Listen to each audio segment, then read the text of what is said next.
Dealing with the condition itself is not enough. Dear Mr. Massa, I'm just trying to mind my own business. What's the matter? It's just another day, another black king captured. I'm about to lose my brain stuck inside this ghetto rapture. I got a lot of smoke. If you want it, you can have it. They want a hat trick, but this is black girl magic. Ain't talking about the kind that'll make you disappear, but I'm talking about the power of the melanin within. Ain't looking for trouble, but I'ma say this one time. I put two dukes up if you try to touch mine. We still want justice for Samir and Trayvon. You say you don't see color, but racism ain't blind. They targeting little kids whose skin look just like mine. So I'm paranoid, it's a war zone outside. And I'm a black queen, so if you ask me to step out of my car, you gon' have to snatch me. Cause I ain't going no damn well. Had to spend my whole life living unfair.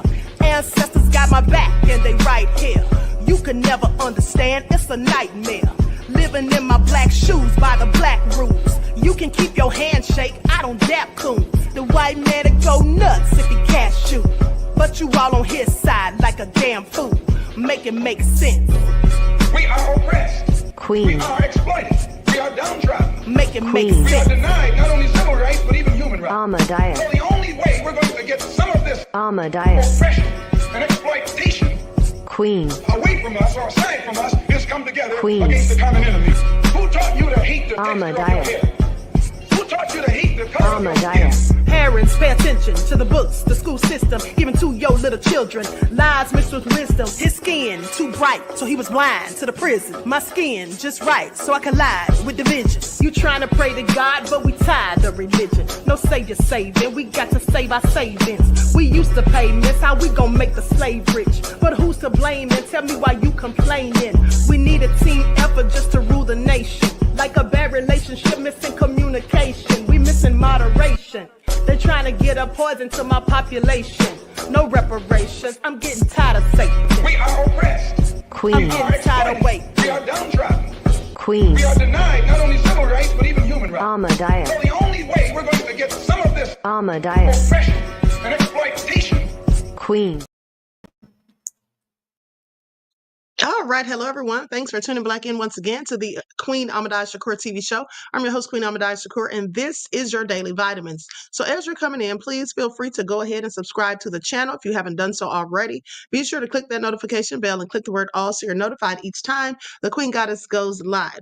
All right. Hello, love her. Nia, Juju B is in the house. Anita Harrell, cut from a different cloth. The Prince of Paraphernalia. All right, let's get into it. Buckhurst, DC, most hated bronze flat power of God. All right, Nessie X is in the house. So shout out to everyone in the chat, everyone tuned into the Queen. I see you, Byron. Pierre is in the house. And shout out, Deronda, I see you. And shout out to my moderators putting in work. Okay, so let's get into it. Let's get into it because those of you who've been following this channel, you may remember that I reported on a woman who killed her boyfriend by suffocating him inside of a suitcase, and she claimed that they were playing a game of hide and seek. Okay, you all remember that? Well, now she's been sentenced, so let's talk about it. Florida woman who left boyfriend zipped in suitcase until he died, sentenced to life, as she deserves, okay? So a Florida woman was sentenced Monday to life in prison for zipping her boyfriend into a suitcase and leaving him to die of suffocation amid a history of domestic and alcohol abuse. Circuit Judge Michael Kraynick imposed a sentence in Orlando on Sarah Boone, age 47, for the 2020 killing of 42-year-old Jorge Torres. Now, a jury deliberated only 90 minutes on October the 25th before convicting Boone of the second-degree murder of George Torres after a 10-day trial. Boone had insisted she was herself a victim of domestic abuse and violence at the hands of Torres and had rejected a plea deal that was offering her 15 years. Okay, she is an idiot. How did she think she was going to get out of this? Now she's trying to say that because she was, in a domestic violence relationship, that's her excuse, but both of them were violent to each other. It was a toxic relationship. Numerous police reports have been filed on both of them, video footage of both of them acting a whole fool. And at the end of the day, the bottom line is there's video footage of the man literally begging her to let him out of the suitcase. Okay. So how did she think she was going to get away with this? She should have just taken the 15 years. I'm sorry. That was just dumb. Now, Torres's family members testified at the hearing that his death had torn them apart. They said Sarah deserves to rot in jail. That's what the sister, Victoria Torres, said. Okay. She said she caused the family a lifetime of pain. Now, in her own statement, Boone went through a litany of abuse by Torres, and that she said occurred over many years. Okay. Listen, she could have just left. That's what she could have done. She could have just left, but she chose to stay. And in the interim of it all, she takes this man's life. So I'm going to go to some footage. Likes up, everyone. Please like and share. Thank you in advance. And for those of you who missed it, when I first reported on this, hold on. I'm going to show some video, footage. Okay, here we go. The likes up, everyone. Please don't forget to like and share. It doesn't cost you a single thing. Okay. A mother's plea. Love is missing.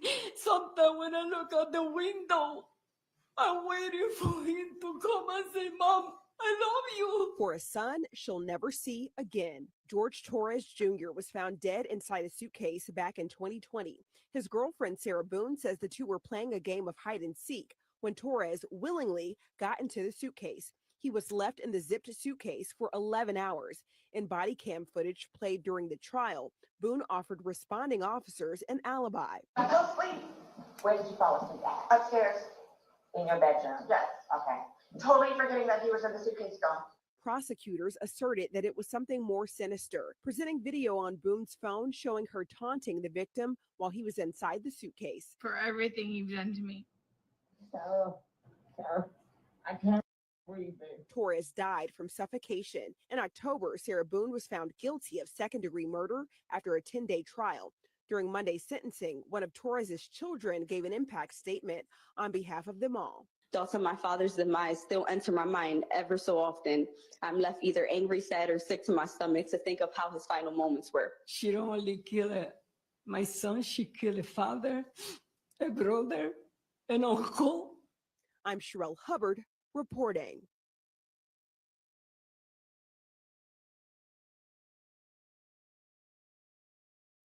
Okay, that's absolutely nefarious. Okay, let's go to the next video. This woman was just heartless at the end of the day, and then she taunted the poor man while he was in there begging for help. Sarah, I can't breathe. That's on you.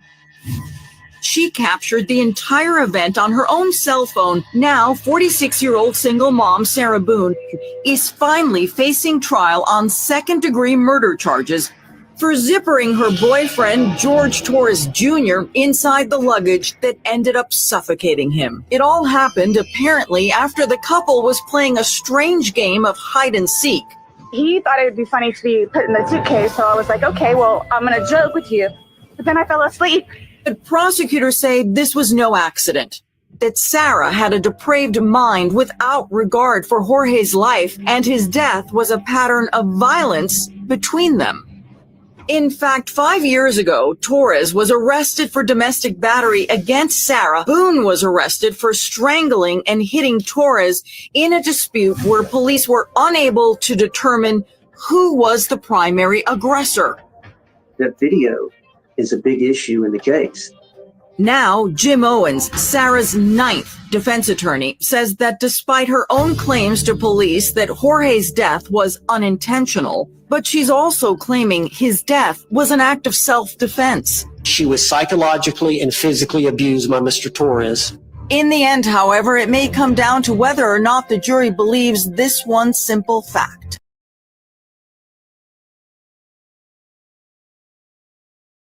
Okay, that was cold-blooded murder. First of all, I'm surprised that she got second degree because that was clearly premeditated as far as I can see. That was clearly premeditated. Sarah, I can't breathe. That's on you. Sarah, I can't breathe. It's on you. Sarah. Within the 3 years since Sarah was arrested, they haven't spoken to any national or local media outlets, had the chance to say their side of the story. So we sat down at their kitchen table and they really just opened up to me all about who George was, what he meant to their family, and also, of course, his relationship with Sarah. He was a good son. He wasn't perfect, but he was a good son. And every time that he come here, every time, he just stand in that wall and he said, Mom, I love you. He was a father. He was my son. He was an uncle. He was a cousin. And he was a friend. I feel sad for her. I don't feel sorry. I feel sad. And I don't hate her. Really, I don't. I don't have that in my heart. I never hate nobody.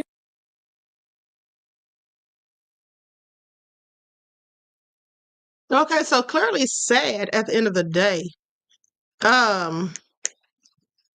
Breaking news, Queen. CEO of United Healthcare was just deleted in New York City right before an investor conference. I'm suspicious. Yeah, that does sound a bit suspicious, honey. I'll have to look into it. Now, here's the bottom line. At the end of the day, she said that it was a game and he voluntarily got in there. But lady, he also volunteered to get out, and to which you didn't oblige him in that aspect, okay? That's just crazy. Can you imagine being locked up in a suitcase, especially if you're someone who's claustrophobic? Okay, well, if you're claustrophobic, you probably wouldn't have gotten in there in the first place. But I just find it all interesting and extremely sad, okay? Extremely sad. But now let's talk about this other devil by the name of Tiffany Lucas. Now, you all remember Tiffany Lucas, right? Well, she's been found guilty, of course, and sentenced to life. Okay. Lights up, everyone, please like and share. Now, Tiffany Lucas, for those of you who don't remember, she's the woman who murdered her own two beautiful sons. And it was so sad and so egregious. I mean, she shot those poor babies in the head, okay? And then tried to act like she was just, said the Wi-Fi or something like that made her do it. Wi-Fi and Facebook was manipulating her. I mean, of all the ignorant lies. And here's the thing, back to the suitcase story. Let's just keep in mind that these people had a toxic relationship. They were both abusive to each other physically and mentally, and they were on illegal substances, okay? They were doing a lot of illegal substances and alcohol, abusing alcohol, which leads to toxic and violent behavior. Now, they both should have just separated, gotten counseling, or done something, but this is sad that it ended in this way. But in my opinion, what she did was nowhere near self-defense, okay? This man's trapped in a suitcase, and then she lied and said she fell asleep. She knew that man was in there. She sat there and taunted him. Now, why she kept that video, I don't know.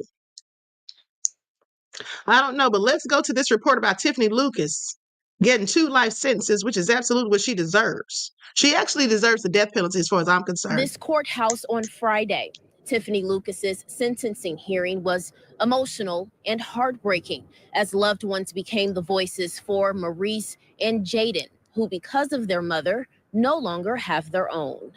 Nearly a year to the day, Tiffany Lucas murdered her 2 sons at their Bullitt County home. The 33-year-old was sentenced to life in prison. Lucas pleaded guilty in October to 2 capital murder charges. The court will adjudge the defendant guilty of the offense of murder and fix her sentence at life in prison. Family of Maurice, 6, and Jaden, 9, gave tearful and enraged testimony at the sentencing hearing. You took him from me, and I hurt every day.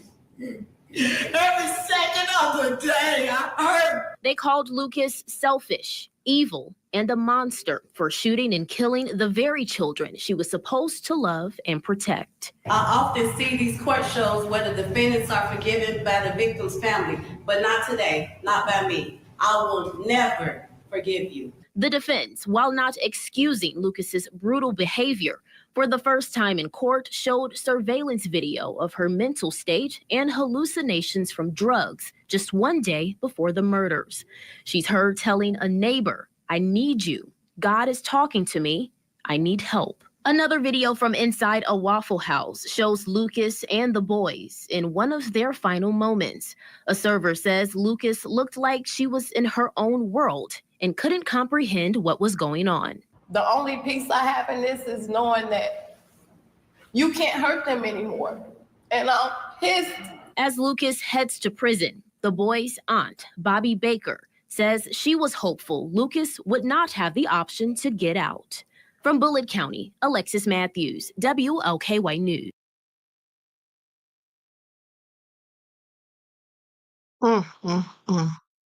So very sad and heartbreaking. Green beans, potatoes, tomato says you must forgive. Forgiveness is for yourself. Don't hold hate in your heart. That's not the way, honey. Please tell that to somebody who cares, because I don't, honey. I hold hate in my heart. I don't forgive everybody. Okay, I don't. And if you read the Bible, God doesn't even forgive everybody apparently, because God destroyed the people of Sodom and Gomorrah for all the abominations they were supposedly committing.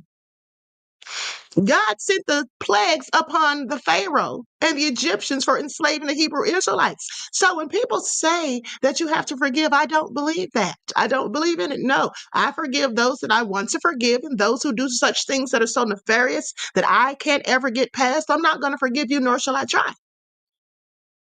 Nor shall I try, honey. I'm not going to forgive that woman for murdering those two beautiful sons. They had their entire lives ahead of them. Who knows what gifts they could have brought to this world? Who knows what they would have become someday? But she took them up out of here, her own beautiful sons. At the end of the day, she could have given them to the other family members. That's what she could have done. She could have just given them to somebody else if she didn't want them, if she hated them so. Okay, at the end of the day, honey, I'm not forgiving people when they don't deserve forgiveness. And that's what's wrong with Black people right now. Now that you got me on this, let's talk about it. Let's just talk about how some Black people feel that we always have to forgive people. No, you don't. Okay, do people forgive us 9 times out of 10?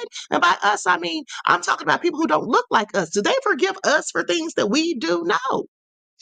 And so at the end of the day, no, I'm not forgiving. Okay, remember Dylan Ruth, who went in there and prayed for those Black people in South Carolina in that church in Charleston, and then sat up there and slaughtered them. But before he was even in jail good, let's not forget how the cops took him to Burger King. Oh, please, let's not forget that. But aside from that, let's also not forget how the families of the victims were talking about forgiving him just a day or two later. That's insidiously obtuse as far as I'm concerned.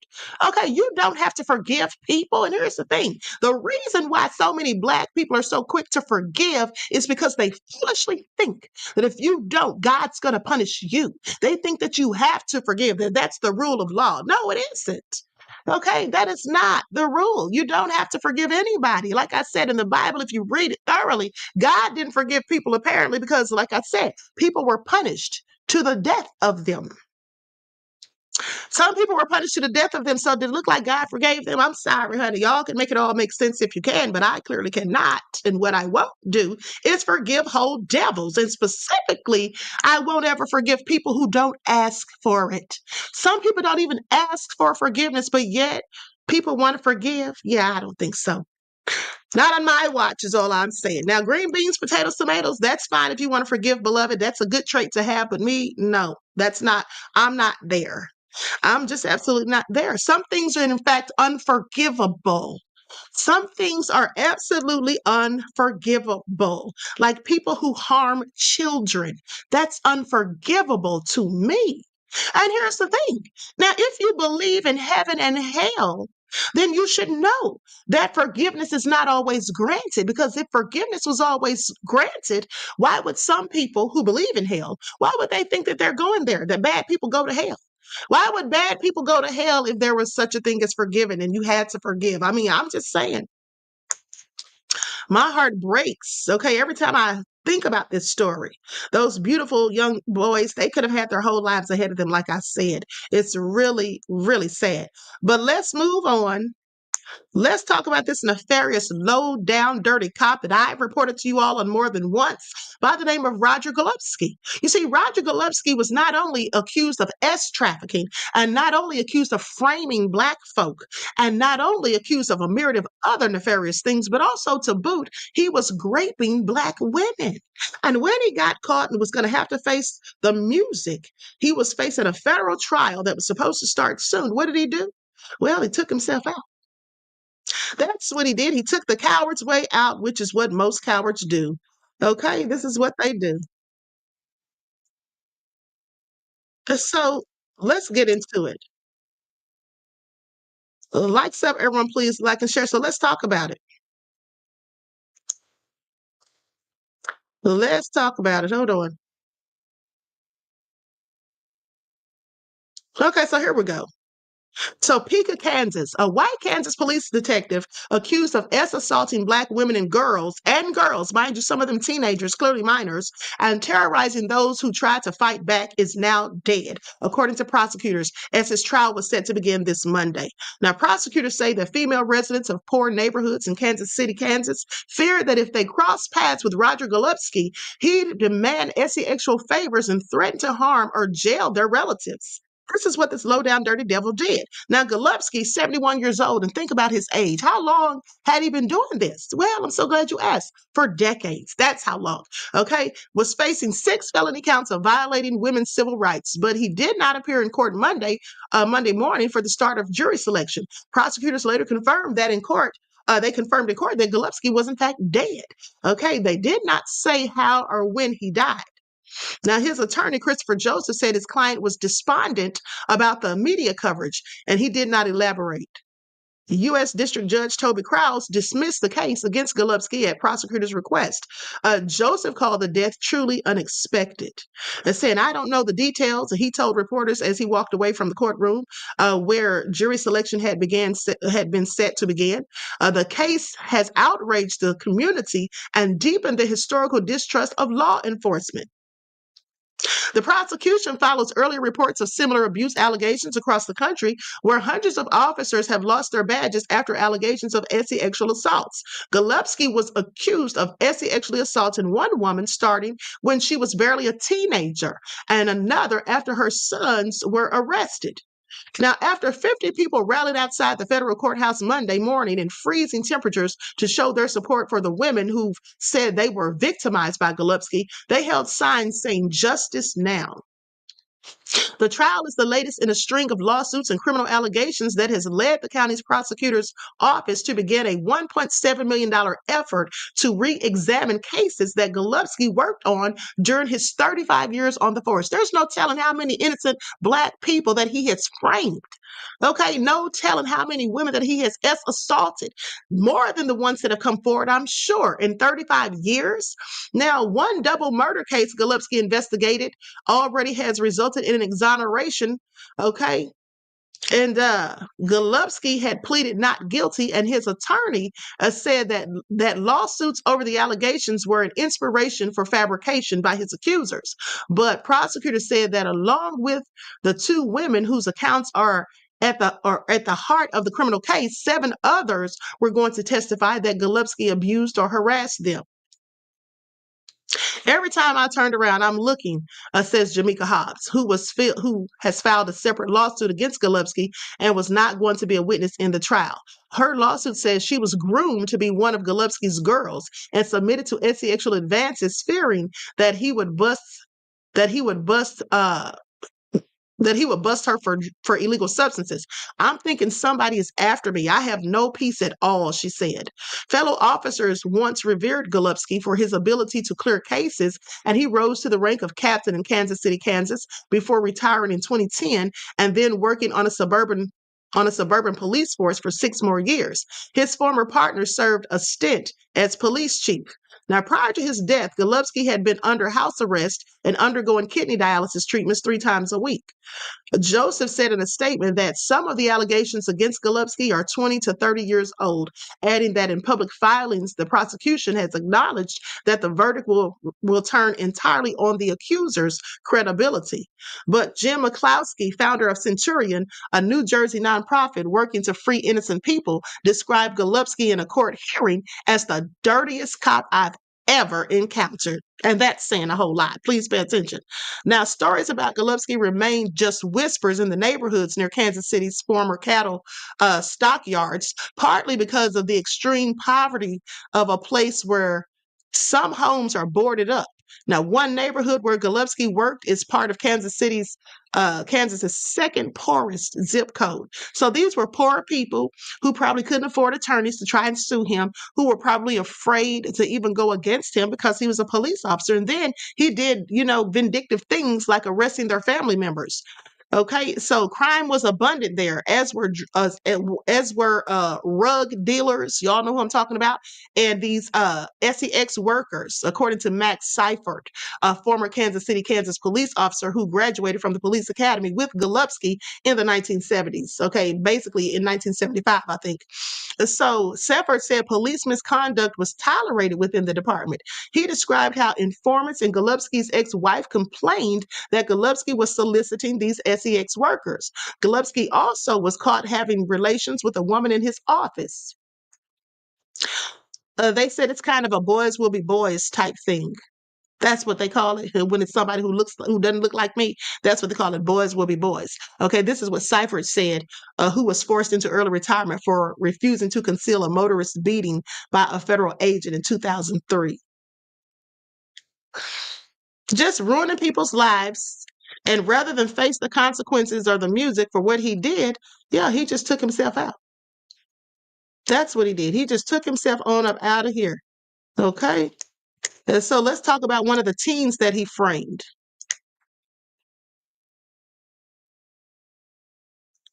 Likes up, everyone. Please don't forget to like and share. Thank you in advance.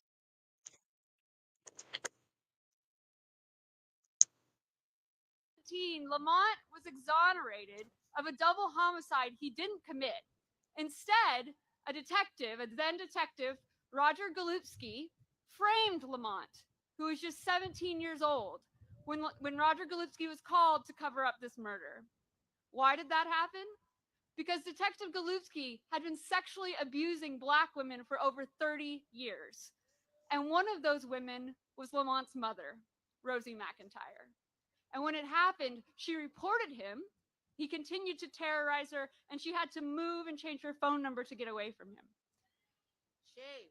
Fast forward, when he gets called to cover this murder, he makes a photo array of 5 people.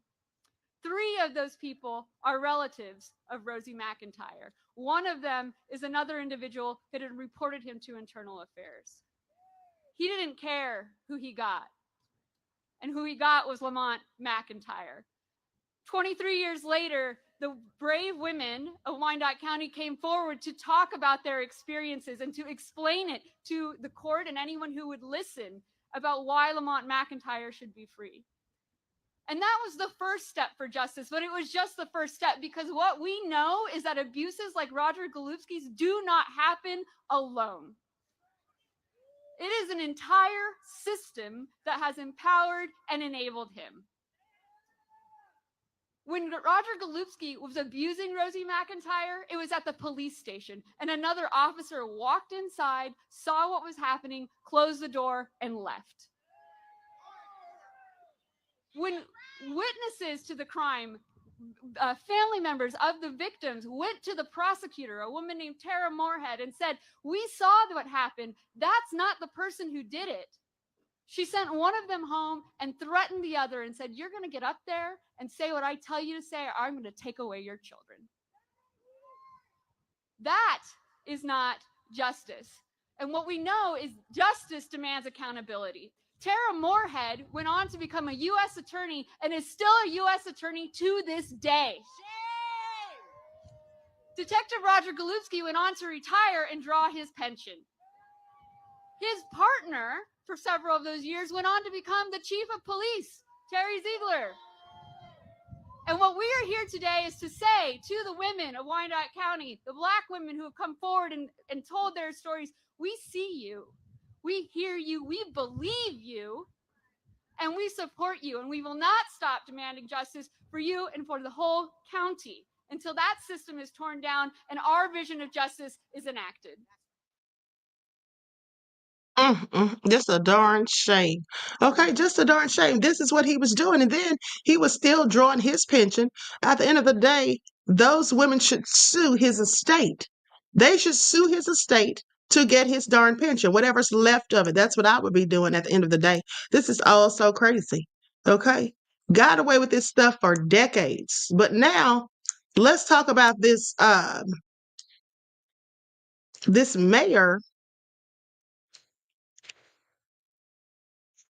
Hold on. Let's go to this last report about Golubski.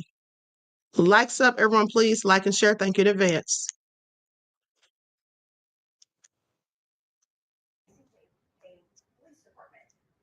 Hannah King joins us live from the federal courthouse in Topeka. And Hannah, what can you tell us right now?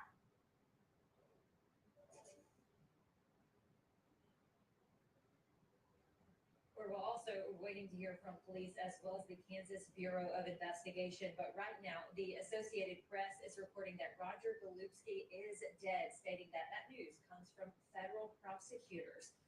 Prosecutors did not say how or when or how exactly he died, but he is charged with 6 felony counts of violating women's civil rights. The Metro Organization for Racial and Economic Equity, also known as More Squared, showed up for their rally supporting victims of his crimes outside of the courthouse here this morning.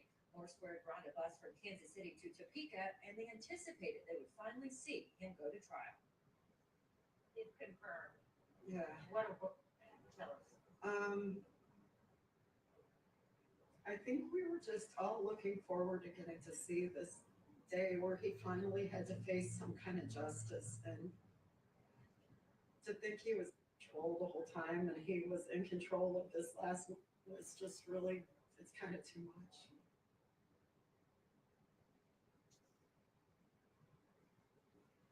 And again, Fox 4 has confirmed that Edwardsville police officers are investigating Golubski's home, and the KBI is taking the lead of what is taking place there, but we are still. Okay, so like I said, this man was allowed to work and do all this stuff, all these, corrupt practices and behaviors that he engaged in for 35 years. And there was people who knew what he was doing in the department. There were people who knew absolutely what was going on. There were people who covered for him. There were people who helped and aided and abetted him, I'm sure. Okay, at the end of the day. And now these women won't get any justice because he just took himself out. I find it all so low down and dirty. But now let's talk about this mayor of South Carolina who resigned. Okay. The entire police force quit. South Carolina Mayor George Garner II dead in car crash while pursued by deputy days after his entire police force quit. The entire police force quit. Okay. Now, I don't know what was going on for them to all just quit, but I find it interesting that they supposedly, hold on, that they were supposedly chasing him, the police, that is. He was being pursued by the police. Now, the police claim that he hadn't done anything wrong. There was no criminal activity, that they were in fact chasing him for his own good. For his own good, they say. They were chasing him for his own good, pursuing him for his own good, and then he dies in a crash. Yeah, please make that make sense. The mayor of a South Carolina town where the entire police force resigned in anger at local officials, resigned in anger at local officials, has died in a car crash while being pursued and investigated by other law enforcement. Now, McCall Mayor George Garner II, age 49, was killed when his 2007 Chevrolet Tahoe plowed head-on into an 18-wheeler Tuesday afternoon, just 5 days after Police Chief Bob Hale and his 5 officers stunned the town by all resigning. Now, when he crashed, the newly elected mayor, and I'm sorry, he didn't retire, they resigned, they did. Now, when he crashed, the newly elected mayor was being pursued by a Marlboro County Sheriff's deputy, okay, according to the investigating coroner. They say the pursuit was not related to any laws being broken. So if this man hadn't broken any laws, and this is what they admit to, if he hadn't broken any laws, why were they chasing this man? Why were they pursuing him? Please make it all make sense. Okay, now this is what the Marlboro County Sheriff's deputy said. Okay. It says that the pursuit was taking place in an effort to protect the well-being of Mr. Garner, according to the coroner, without elaborating on what it would be needed or what would be needed. More info on exactly how he died is to be released soon, according to the coroner. So I just find this all interesting. Now, after his death, it emerged that the mayor was also connected to an active investigation from the South Carolina Law Enforcement Division, known as SLED. Okay, without detailing what the investigation involved. Okay, they gave this information, but they didn't say what the investigation was all about. So no transparency. Okay, very interesting. SLED did not immediately respond to requests for comment for information as of Friday. Now, Garner had recently won re-election in the town of about 2,000 residents. However, his administration was mired in a local crisis when the entire police force quit on Thursday last week, with Chief Hale blaming harassment by an unidentified council member for creating a hostile work environment. So they created a toxic atmosphere that has hindered the department's ability to function effectively. That's what the former chief said in a statement on social media, saying despite our efforts to address these issues professionally and through appropriate channels, the harassment and hostility has persisted, while also complaining about slashed funding, he says. Now, despite our efforts, pop-ups. Okay, now Gardner said at the time that the sudden resignations left the town in a difficult situation, but had no ill feelings toward the chief. He says, I hate to see them go. They were a great group, but we're going to continue on. This is what Garner said as he vowed to hire more officers. Now, after Garner's death, Brian Blue has stepped in to cover mayoral duties. And he says, I know it's hard. It's a hard time right now for our town, but us as a council and me as your mayor, pro tempore, we will continue fighting for you all. Okay, that's what he said. Now, the crash remains under investigation by South Carolina Highway Patrol, and the Post has reached out to the agency for additional information, but yeah, they received nothing. Funeral services for Mr. Garner will be held at 2 p.m. on December the 3rd. That was yesterday, of course, at McCall Church of God. So don't y'all find this interesting? This man's dead after the entire police department resigns, and then they say they were chasing him, but he didn't break any laws. We're chasing him for his own good. So as you were chasing him for his own good, you didn't see there was a whole 18-wheeler headed his way? You didn't see that? Yeah, this definitely sounds real suspicious, okay? I don't know. I don't know the whole story because they're not giving us much to go on, but I find it all so interesting. Please like and share. Let's go to some video reports on this. Chasing somebody for their own good. I'm sorry. How does that even make sense? But we will continue fighting for the people in this community. And we want to let you know that, again, I ask you to please keep our community and the mayor family in our prayers.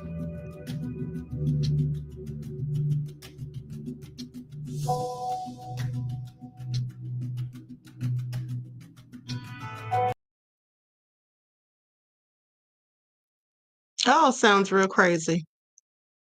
Likes up, everyone. Please like and share. Have another entire police department resignation that just happened a few days ago, y'all. Oh my goodness, what is going on? So this guy right here is the South Carolina mayor. This guy was being chased by police. He was being investigated for, I don't know, you know what I'm saying? There's a lot of things going on in politics right now. But he hit a semi head on, right? And he lost his life, unfortunately. This was just days after the whole police department, including the police chief, resigned, y'all. What is going on?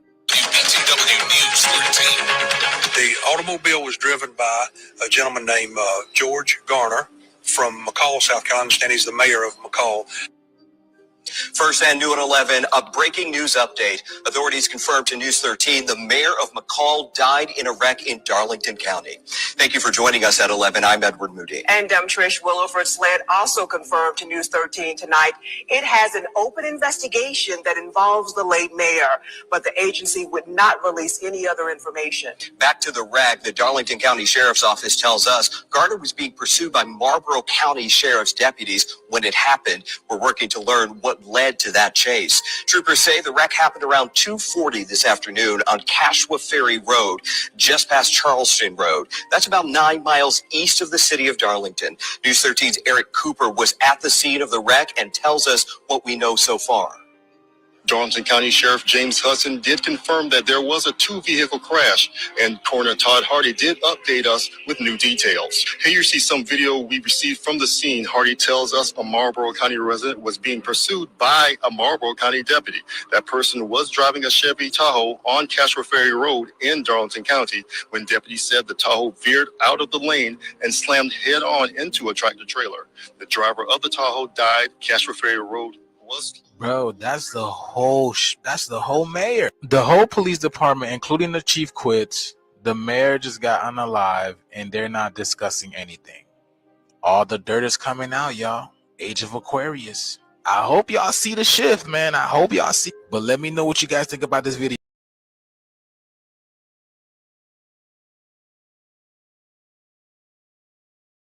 Okay, so definitely sounds suspicious. Very interesting indeed. Now let's go to this last report.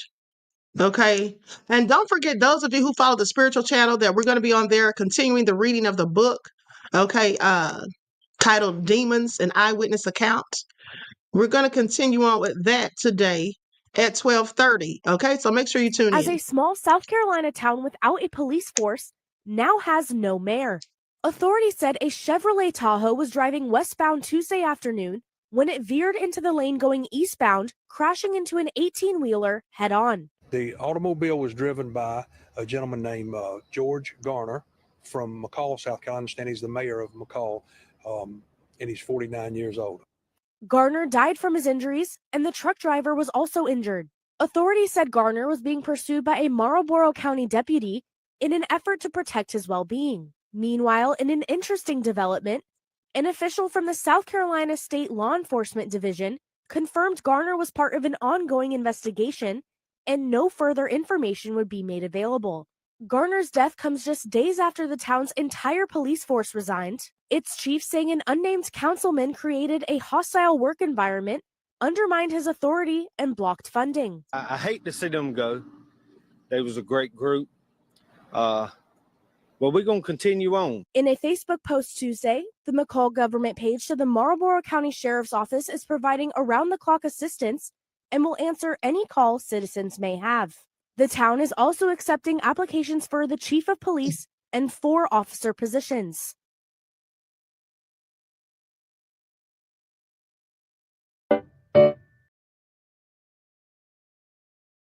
All right. So like I said, it sounds all nefarious. Okay. The Prince of Paraphernalia said, sounds like they plan to off him. Yeah, that's exactly what it sounds like. Okay. Nia said he took himself out because he was being because they were investigating him. No, they chased him. That man didn't take himself out. They were chasing him, beloved. Okay. They admit that they were chasing him. They also admit that they didn't have any legal cause to be chasing him. They said there was no criminal activity involved. So why were they chasing him? That man didn't take himself out. Okay. That man didn't take himself out. That's what he didn't do. All right. And they're not giving any specifics, not being transparent. So further leads me to be suspicious. Okay. So now let's talk about these boys who were forced to sleep outside in the winter. Okay. By their nefarious parents. And the father's a preacher. I want you all to pay attention. And the neighbors had to call the police. This is so sad. Been sleeping outside, not even allowed to use the restroom or bathroom inside their own house. Boys ages 12 and 15 have been safely taken to a family member's home. Good. They are going to a family member's house. So after neighbors caused an uproar because the boys have been sleeping on their front porch since July. July, it was 80, 90 degrees. Now it's 20 degrees. You know what I'm saying? So something needs to be done. The story has been trending all day, and social media users are upset because their father, Pastor Kwame Jones, and their mother, who is a school teacher, have allowed them to be on the porch since the summertime. Hey, what's up, man? Y'all all right, man? Oh, yeah. You sure, man? Now, according to social media, these boys are not allowed in the home to even use the bathroom. They use the bathroom on the side. Wait. You said what? Come on, they use the bathroom on the side of the house. Nor are they allowed to change and get ready for school. A couple of people who have been watching them for quite some time claim that they go to a local YMCA to eat breakfast and get prepared for the day. So they go eat at the YMCA. Whatever, clean up or whatever at the YMCA. Neighbors have tried multiple times to contact police and CPS to no avail. And neighbors say both police and the CPS have been called, but still the kids remain sleeping outside. According to local bystanders, the parents are claiming that they are Masons and this is a religious conflict. So they're trying to use religion as a reason. We work with integrity. We don't care about religion. When it comes to neglect is a crime. And when you are neglecting your child, it's cold as hell out here. You out here. 2 boys ages 12 and 15 have been safely taken. Okay, this is all crazy and low down and dirty. What kind of preacher does this?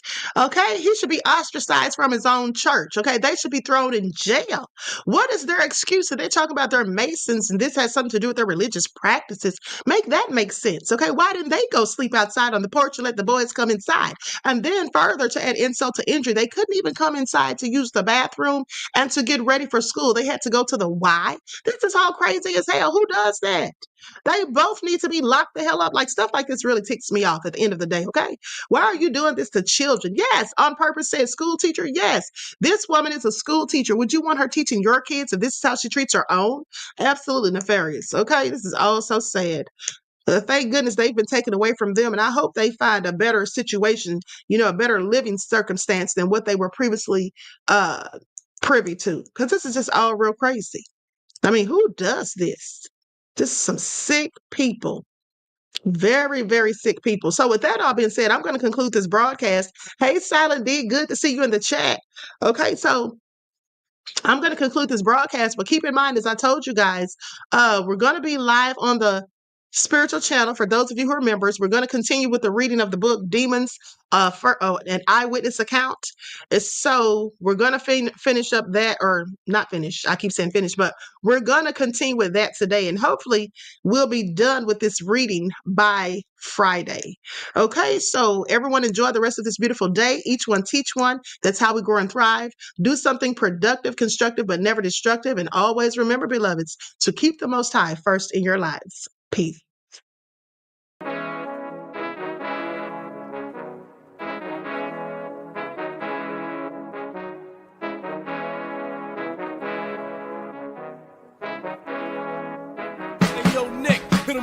Gold all in my skin, God all in my blood, kings all in my circle. You touch one of mine and you're done. They show no love for the queen.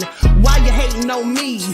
Is it cause I'm free and I got Malcolm X in my jeans? I got dreams like King Luther, shed blood like Kunsa. You ain't helping my people, I ain't got nothing to say to ya. I want all the smoke like hookah. Talking reparations, America won't be great until they give us compensation. I'm like, I'm the hottest right now. See a bunch of lames out here trying to jock on my style. They be doing too much. I'm the queen, it's too easy. It's like they all at Popeyes, how they be talking so greasy. I just sit back and laugh while these haters get madder. So nefarious how they don't want my pockets with cheddar. I tell them they can do better. These snakes in the grass can leave a bite on your ass, cause y'all be trusting too fast. I got my foot on the gas, other one on they necks. Dropping receipts on haters, you better show some respect. I'm never facing regrets, we only facing the threats. Running through every challenge like a relay, break no sweat. It's a cold game, so I got that blanket with me. Now that my people awaken, ain't no going to sleep. I do not play by my piece, this time I'm playing for keeps. You talking slick, but when I see you like them ends, we gon' meet. And I got gold all in my skin, God all in my blood, kings all in my circle. You touch one of mine and you done. They show no love for the queen. Why they hating on me? Is it cause I'm free and I got Malcolm X in my jeans and I got gold all in my skin, God all in my blood, kings all in my circle. You touch one of mine and you done. They show no love for the queen. Why they hate